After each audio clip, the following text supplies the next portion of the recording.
Hello, welcome to Raymond Castile's Basement of Horror. Merry Christmas. I don't think this is going to upload on Christmas Day, but it's probably the last episode you'll see before Christmas. Hopefully I will have one or two more episodes after Christmas before we take our next little break, and then we come back in the first quarter with our third block of episodes. As you've heard me say a few times now this season, we do this in blocks of 5. October, holiday season, then first quarter of the year, and then we have our final episodes in the spring. You see, it's all very organized like that. I hope you're having a wonderful holiday season. I am about 48 hours away from my second eye surgery. Hopefully my last eye surgery. I hope not because I'm going to die, but because I've only got 2 eyes, and I've already had a surgery on this eye, and now this surgery will be on this eye. I had the surgery on my right eye, and now I'm going to have a surgery on my left eye. Hopefully it goes well. I've got unusual eyes, so these cataract surgeries are considered high risk for me, and they do put me under general anesthesia. I'm doing it at Washington University Hospital, which is the biggest, most prestigious hospital in the region. And I've got a doctor who's considered the best in his field in this region. And that's because my eyes are a little different. They're kind of unusual. There's some odd mutant structural weirdness inside my eyes. So not just anyone can do this. I need the best of the best. But, you know, this one was okay, so I hope this one's okay. And next time you see me, both my eyes, if I don't die, next time you see me, both my eyes will have been operated upon, and I'll have new lenses in there.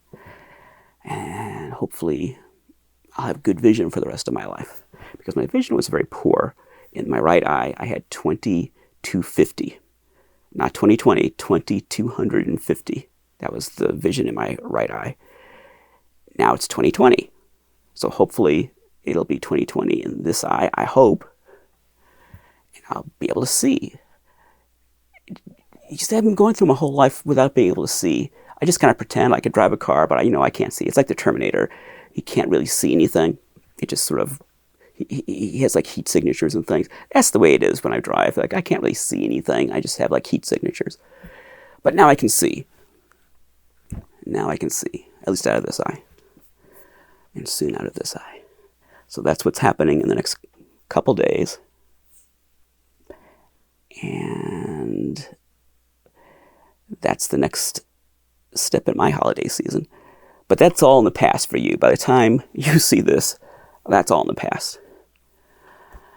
Well, enough of the health stuff. Let's talk about toys. What are we going to see today?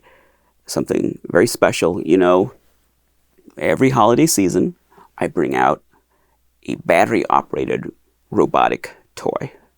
In the past, we've seen the Marx battery-operated Frankenstein, the Marx Yeti, and last year we saw the Marx Mighty Kong. So now we're going to see the Marx Spooky Kooky Whistling Tree. And I'll talk about it, and then we'll put some batteries in it and see if it works. These things never work. The Yeti famously did not work. That was a colossal Waterloo for my channel. That was a big failure. I spent an hour talking about the Yeti and the legend and the mythos of the Yeti, and then I put batteries in this toy, and I expected it to walk along and shriek and do its thing, and it did nothing. The Mighty Kong last year did finally start working. I was so happy that it actually did start walking, and it didn't really make any noise, but it thumped its chest and did most of the stuff it was supposed to do. So we're going to see whether this tree does what it's supposed to do. I have my doubts. just because of the way these things are. I haven't operated this tree since the 90s, so I doubt very much it's going to work. But we'll put batteries in it and we'll see. We'll see. What can I say before we start going into this tree? Let's talk about Louis Marx. Every time I do one of these robots, I have to talk about Louis Marx, the company. Louis Marx was founded in 1919 by brothers Louis Marx and David in New York. 3 years later, the two brothers were millionaires. They did very well during the Depression, and by the end of the 1930s, they were the biggest toy company in the world. In 1972, Marx was sold to the Quaker Oats Company, and shortly after 1980, the Marx Company assets were liquidated. And that is a short history of the Louis Marx Company. Very short. Now let's talk about the tree. Let's get the tree out.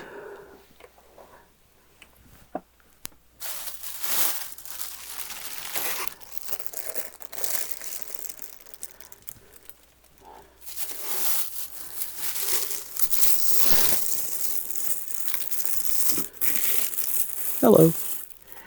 Let's look at the box first. It's a beautiful box.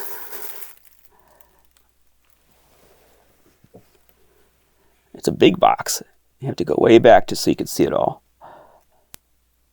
We'll take a closer look at this box later, but what amazing artwork. And that's not wear, that's part of the artwork. That's like a mist. See all the mist down there? It's supposed to be like that. Now that's wear.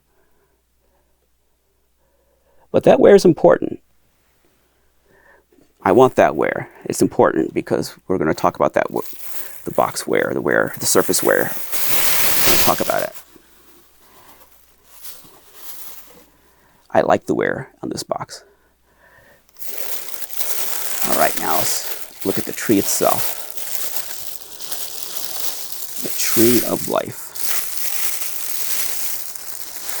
It's sideways.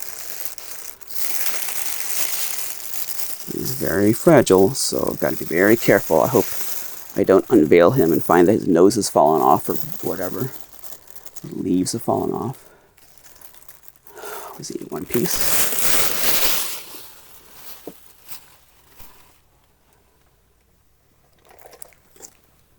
I don't see a nose in the bag, so I guess he's okay. Let me take a look at him here. Whew, there he is. He's all in one piece. There's one little leaf that fell off of him. When I first got him, the leaf was rolling around in the box. So it's the entire time I've owned him, that leaf has been like that. Well, there's the tree. Where can I put you? Can you go here? Okay. Sometimes when I have things in the foreground, the camera focuses on what's in the foreground instead of focusing on me. So maybe if I move around, I'll be sure the hello, camera focuses on me.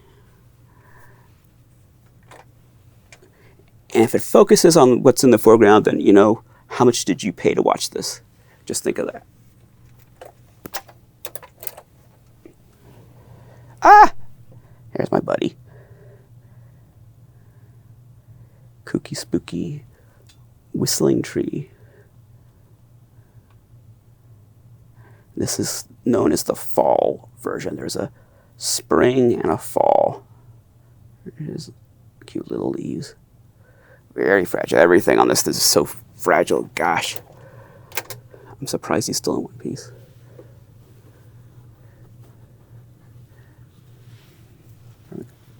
I'm going to put this for the time being. Just go right there. This is my buddy. I've had him a long time. I was going to say he's one of the earliest things I collected. That's not true.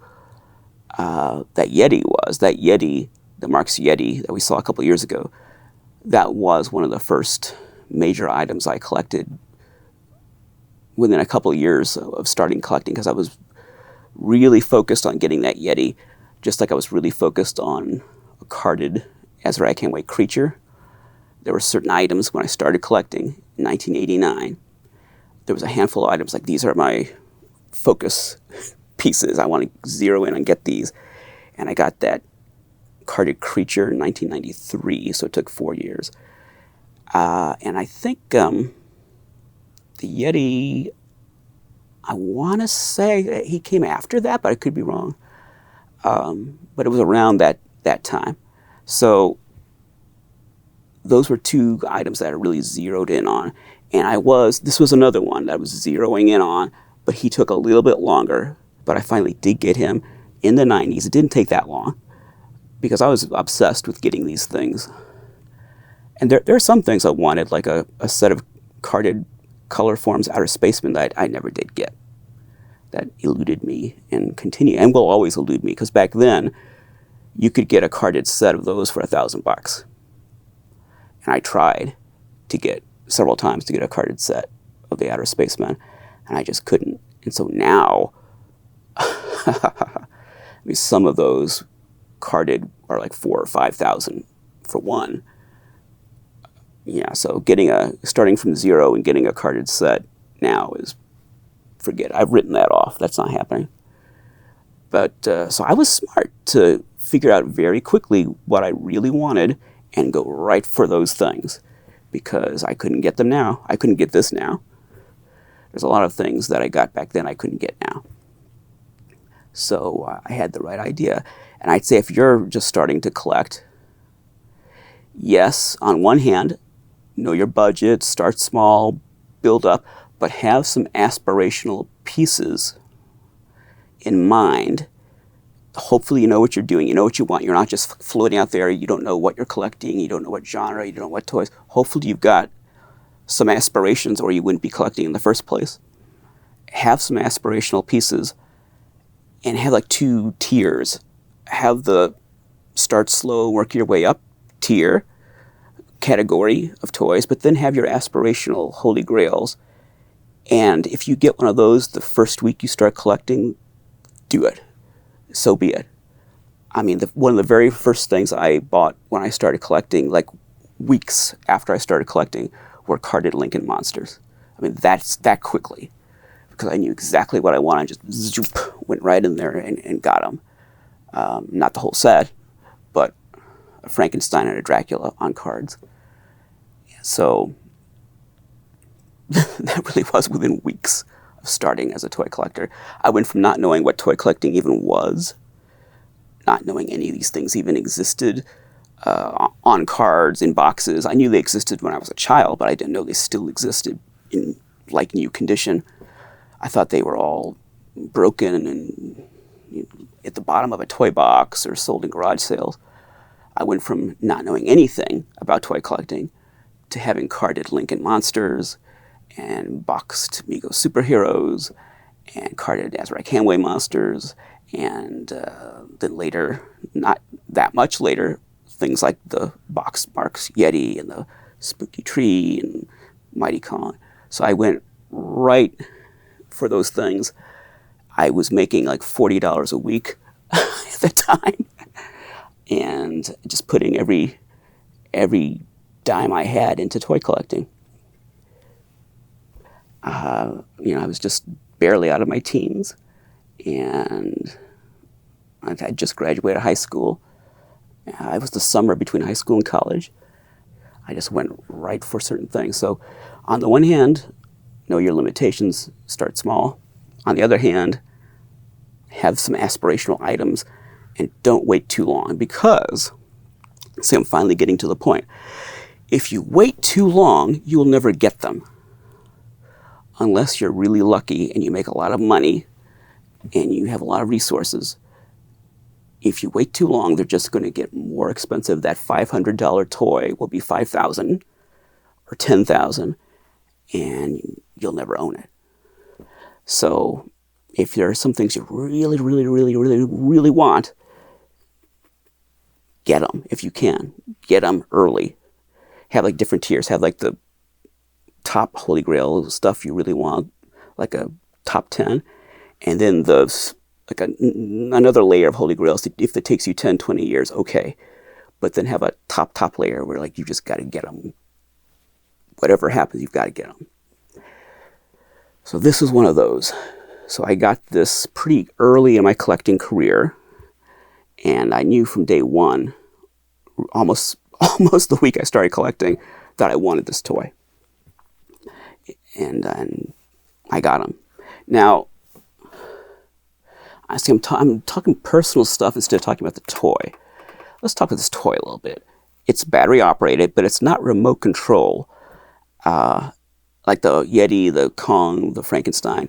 Those are remote control toys where you have like a a controller, and you can push buttons and things, and they go in different directions. Their arms go up and down. This is like bump and go. You just turn it on or off, and then it goes, and it keeps going until I don't know if it has to bump into something or if it just naturally stops and turns. Maybe it doesn't have to bump into anything. I hope not, because you're not going to see it bumping into anything today, that's for sure. But it just goes in different directions. I don't think it has to bump into anything. I think it just randomly changes directions. So it'll go, and its arms will move, and its eyes will move, and it'll make a whistling sound, and the top will move, and they'll just turn around, go in a different direction. So you imagine a little child in the 60s playing with this and not knowing what direction it's going to go in. A child who's maybe just twice as big as this is, but so this is almost up to his waist, and this thing is chasing him around the basement and around the garage or something, around the kitchen floor, and he doesn't know what direction it's going to go in next. He thinks he's gotten away from it, and then it changes directions and starts chasing him. It's scary but fun. I would have loved this when I was a kid. Now, I didn't have battery-operated toys when I was a kid. Maybe this would be a good time to get this out. Because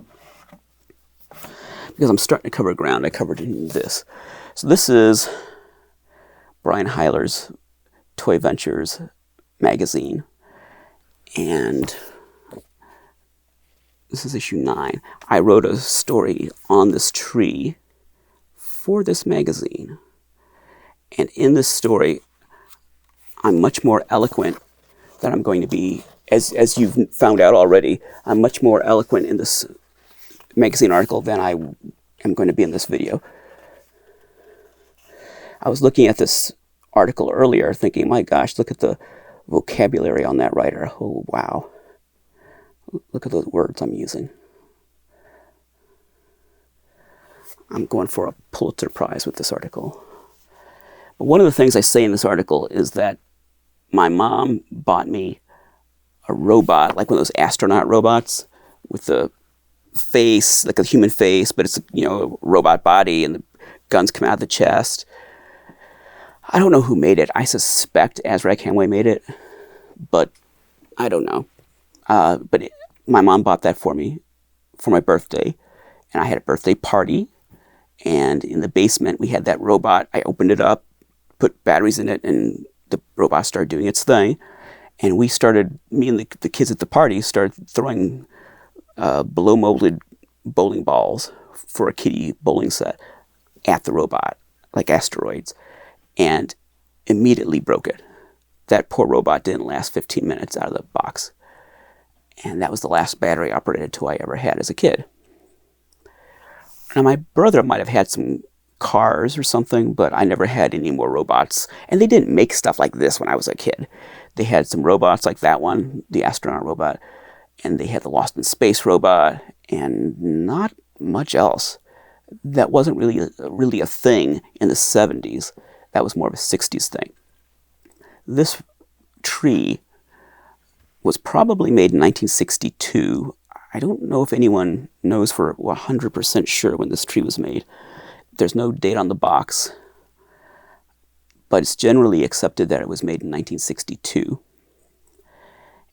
And we know it was around in 1963 because there's a Sears Christmas catalog from 1963 that includes a listing for this tree.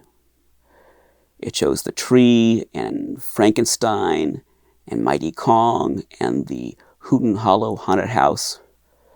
So it has a row of Marx horror-themed battery-operated toys. And this tree is right there. So we know it was around in '63. I don't know how many years it was in production. We also know it had to be around for a while because they changed the look of the thing. And now let's show you this. This is a very important book. Battery Toys by Brian Moran. So look at that image on the cover. Do you see the brown one and the lighter colored one? The lighter colored tree is known as the spring version. The one I have is the fall version, and then there's also a spring version. I don't know if one's rarer than the other, but I feel like I see more fall ones than spring. So I think the spring might be rarer, but the fall is the more desirable one because it's the scary looking one. It's the more iconic looking one. And it's the one I wanted for sure. So this is the fall version. We know that it was available in '63. It was probably introduced in '62. And I think the one in the Christmas catalog is this version. So probably was around '64 because that would have been when they, I am assuming, put out the spring version. Now, if someone's got rock solid information about the years that these were available, the fall and the spring, let me know. But don't just say, trust me. Tell me how you know. What's your documentation? How can you verify that?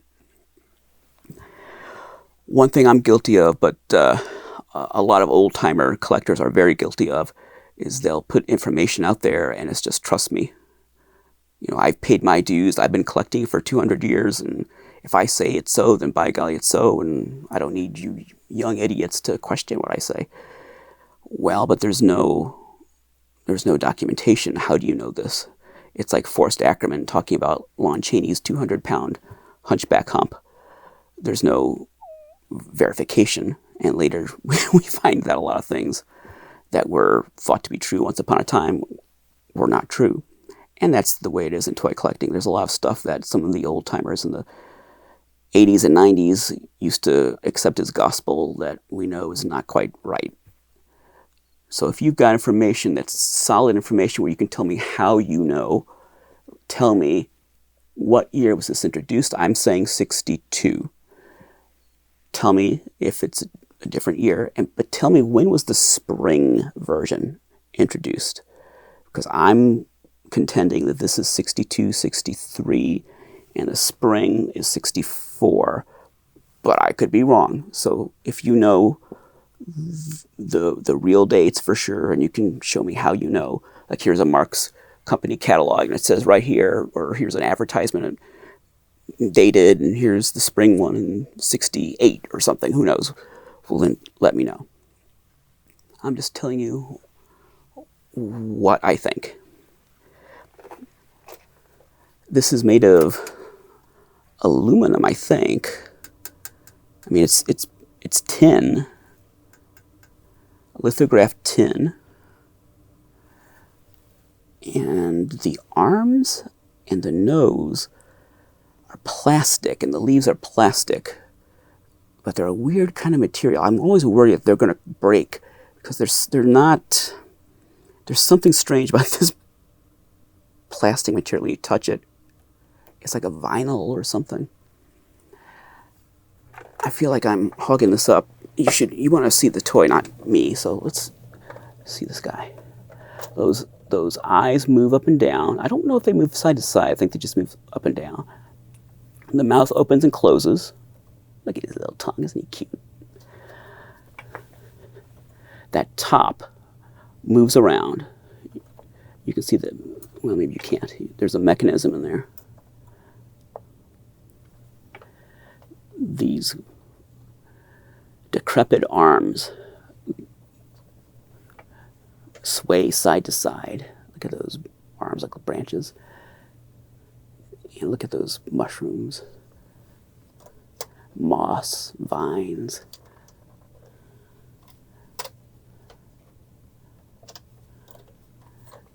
Here's the back.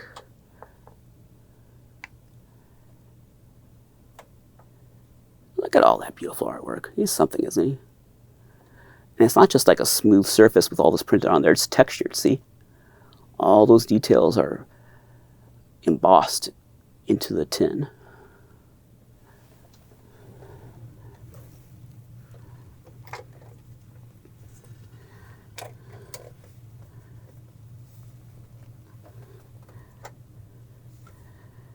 What kind of batteries does he require? I've got some double A's and I've got some C batteries. So naturally he'll need D's. Whatever I don't have, that's what he's going to need.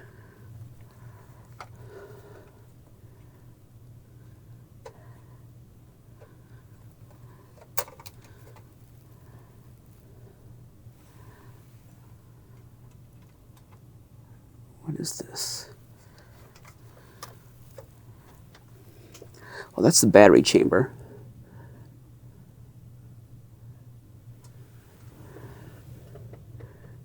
I think you need C's. Those look like C size.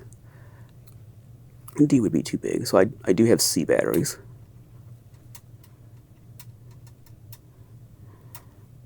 So he needs 3. Ooh, this little plastic fastener is so delicate. Everything about it is so delicate. Ah!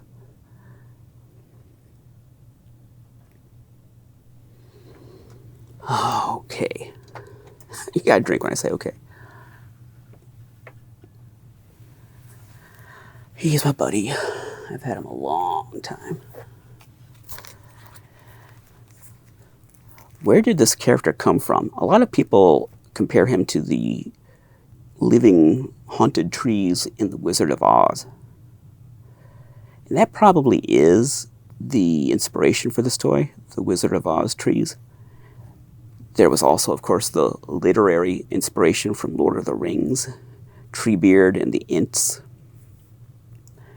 The movies weren't around back then, but the book, of course, was around. And there's the lovable Tabanga from Hell It Came, the classic 50s B-movie From Hell It Came. I think it's 50s, or is it early 60s? I think it's 50s, but I could be wrong. I'm pretty sure it's 50s, though. Tabanga from, so you have to say from, Tabanga from Hell It Came. And in more recent years, we've seen, of course, we've got Groot from the Guardians of the Galaxy Marvel films. He goes back to the 60s in the comic books, Groot. He predates the Guardians. His membership in the Guardians, Groot's been around much longer than that. And then we have sentient trees in the Avatar films and Game of Thrones and Harry Potter. But I'm sure that the inspiration for this was The Wizard of Oz. The trees in The Wizard of Oz. That has to be where this came from. If it came from any outside source, it was The Wizard of Oz. Let me talk a little bit more about this book, because that ties into this tree in an important way. Don't tip over! This book, Battery Toys, The Modern Automata by Brian Moran. Brian Moran, who's known for Mexican film posters and Mexican toys like Il Santo and stuff like that. I've bought Mexican stuff from him. He published this book in the 1980s. Well, he didn't. It's not self-published. It's who published this thing? Schiffer Publishing. Let me see, when was this? 1984? Yeah, 1984. It's an old book. 1984. And I don't know if this was the, because I could have just looked it up. I don't know if this is the first edition, but it's an early edition. And when I first started toy collecting, like right when I started toy collecting, this is one of the very first books I bought. And we're talking like the first week or two that I started toy collecting, I bought this book and a couple others. And I immediately fell in love with those beautiful trees on the cover. I love those trees, particularly the spooky one. But I mean, both of them are cool. And as I looked through this wonderful book, I just said, I want all these things. Well, all the monsters, let's put it that way. Where's something, I want to show you a little bit of the contents of this book. Oh, here's a Frankenstein hand. If I can get, oh, wait a minute, here's the Mighty Kong. And the little gorilla counterpart.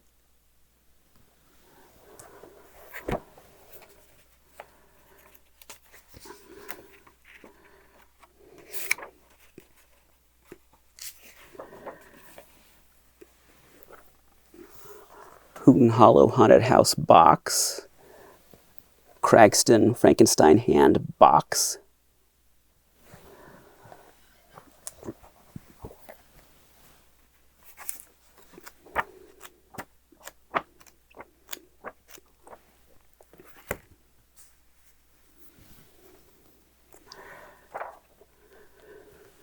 Various monsters. And there's more monsters than that in the book. It's just a sample. And this is important right here, this page. Right here. This page shows the box for the tree. Front and side. So burn those images into your head. I looked at these beautiful photos of the box and the tree on the two trees on the front. And the trees are in here somewhere too. Oh, you gotta see this. This is Snappy the Dragon. I've never been able to get one of those. That's a Marx Snappy the Dragon. I'd like to have one, but those are super expensive.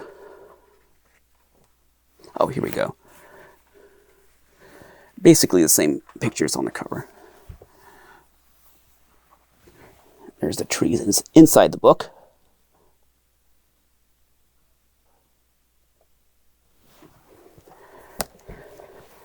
Does it say anything here? Tin and vinyl tree rolls with bump and go action as arms swing up and down. Mouth and eyes open and close, and a loud whistling sound is emitted.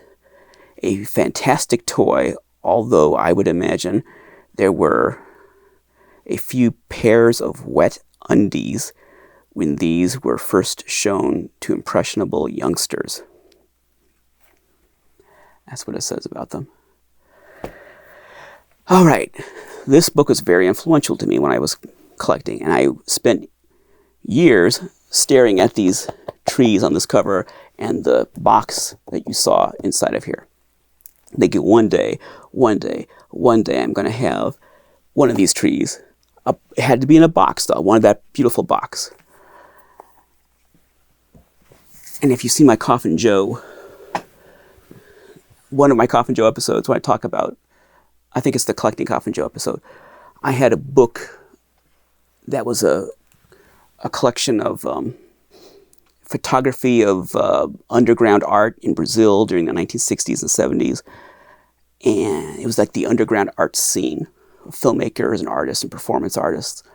And there was plenty of pictures of Mojica and Coffin Joe in that book. And I would spend hours just trying to will myself into that book, like somewhere in time, trying to will myself into that world before I got that email asking me if I wanted to be Coffin Joe.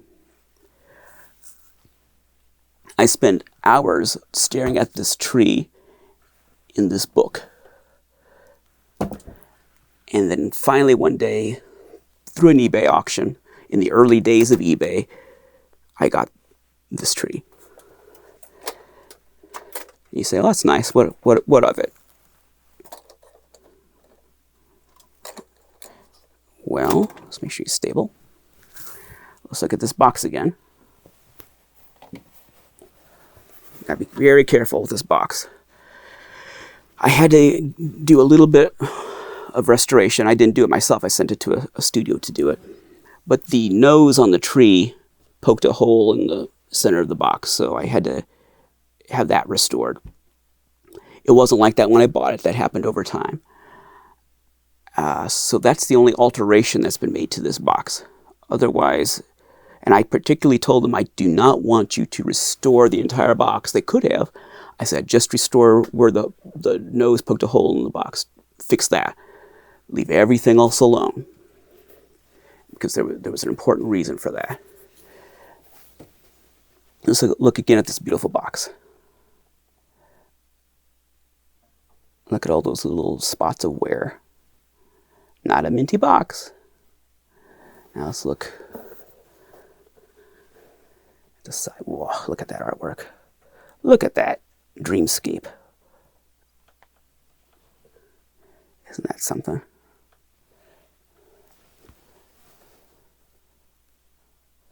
It's so whimsical and creepy at the same time. It has whimsy, but it's also kind of nightmarish.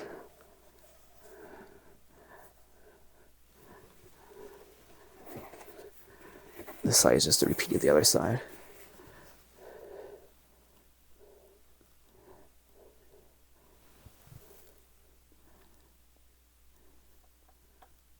It's something, isn't it?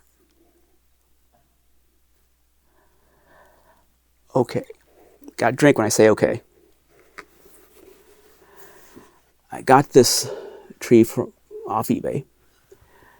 It wasn't cheap, but I think it was probably a little less than what you would pay now, but it wasn't cheap. So I got this beautiful tree off eBay. I was very happy to finally have it, one of my holy grails that I'd wanted since I started toy collecting. And then I looked at this box, and I started looking at the wear pattern, these little spots. Then I looked at the one in the book, and the wear patterns matched perfectly. This tree is the tree from that book. This is the tree on the cover. This is the box inside the book. They match. It is not just a Marx tree. It is the tree that I had been staring at for years in that book, wishing, hoping someday I would own it. And for all I know, maybe this tree was somewhere wishing and hoping that I would find it, because I finally did. So this tree came home to me after some years, calling across the cosmos to one another. It came home. So that's why I would not sell this tree. I would not fully restore this box, because I'm not going to get rid of that book. This book here. Because it's important. These things go together. I don't know if anyone else would care, but it's important to me because it's a story. It's not just a toy. It's a story. It's a time in my life when I started toy collecting in my 20s. I would have been, what was I, 19, 20, and something like that. And that story of my early years of collecting, what that was like, and educating myself with these books and just the whole headspace I was in back then. This really reminds me of that time. And it was meant to be. If anything was meant to be, this tree was meant to be mine. I'm looking at some writing here. I want to see, does it have a date on it? No.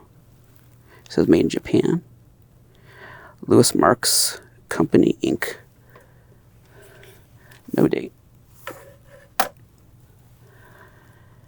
Well, I think I did will that very same tree from the book into my collection. I think it heard me calling and it finally came home. Here he is. So I'm very protective of this tree. And it's a very fragile thing, and the box is very fragile, so it needs a lot of care. But I'm going to put batteries in it, and I'm going to put a hard surface on this table, and we're going to see if it works. It worked when I first got it. I don't know if it works now, and we'll just try not to destroy it in the process. And we'll go away, and when we come back, hopefully, we'll see this tree work. We're back. He did need, of course, size D batteries. Naturally, I brought size AA and size C, so of course, he needed D batteries. But now he's got batteries in him. I did switch him on. He didn't work. I said, I'm not accepting defeat. We didn't go through all this to show you a toy that doesn't work. So I talked to him a little bit. I convinced him to start working. So he did move. All right, we're going to see this guy move and make some noise, hopefully. And hopefully he doesn't fall off the edge of this table.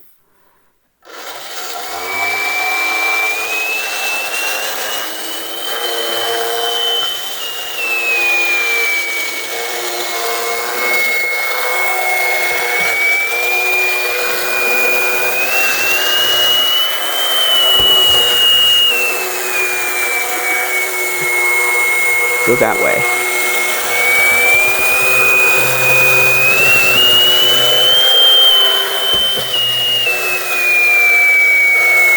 You're determined to come to me, aren't you?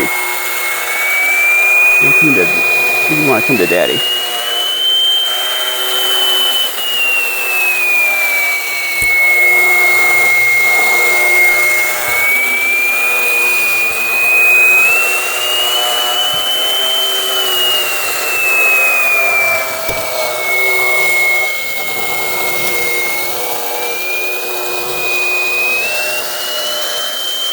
He's breakdancing.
You can't just look at me, you gotta look at them.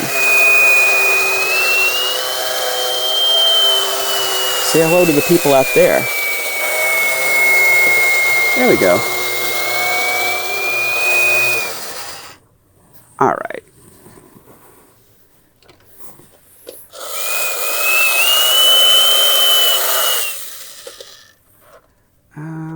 Gotta get you in a good pose here. There we go. Got it. There we go. That's a nice neutral pose to go back into storage with that, with his arms basically down, his eyes open.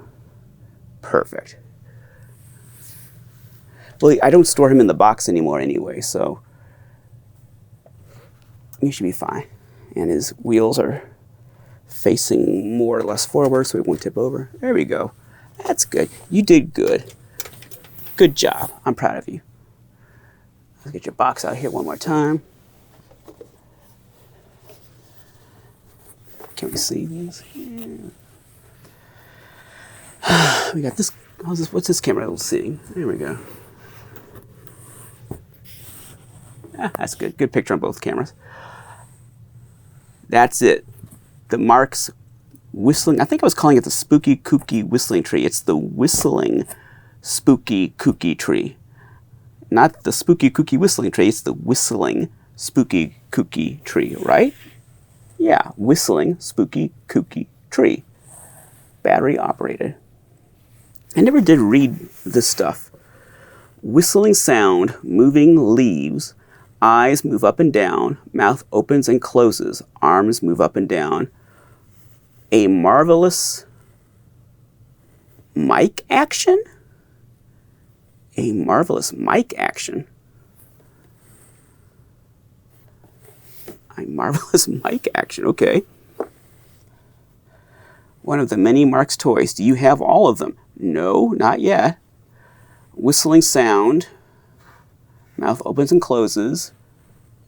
Moving leaves. Arms move up and down. Eyes move up and down. Marvelous mic, like the name M-I-K-E, mic action. So it's the same thing on the side. Marvelous mic action. Mike Douglas. Mike Oldfield. Mike and the Mechanics. It's not even microphone because that would be M-I-C. Marvelous mic action.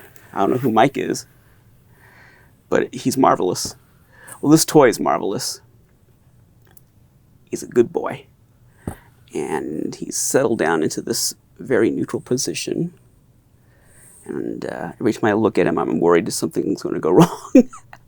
I did find one of his leaves on the carpet. I thought, oh no, but that was the leaf I was telling you about that had already fallen off before I even bought him. It was inside the box. Well, apparently I kind of stuck it in between his branches here and it fell off.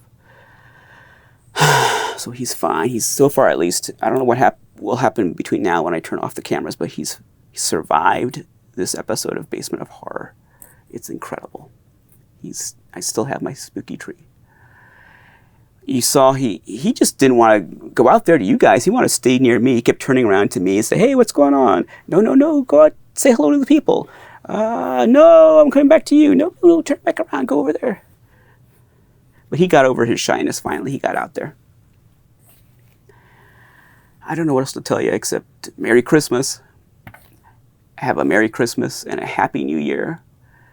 And I will see you in 2026. Thank you so much for watching. I appreciate it. Thanks a lot for being here all year. And I hope we'll have some fun in 2026. I do plan to shoot a couple more episodes over the Christmas break that hopefully you'll see in January. And then I'll probably need to take a few weeks off, mostly due to work requirements. And we'll come back mid-January, February with another slate of episodes. Until then, again, happy holidays, Merry Christmas, ho, ho, ho. Wouldn't this have made a cool Christmas present in 1963? That would have been something, huh? Until next time, the one who dies with the most toys is dead.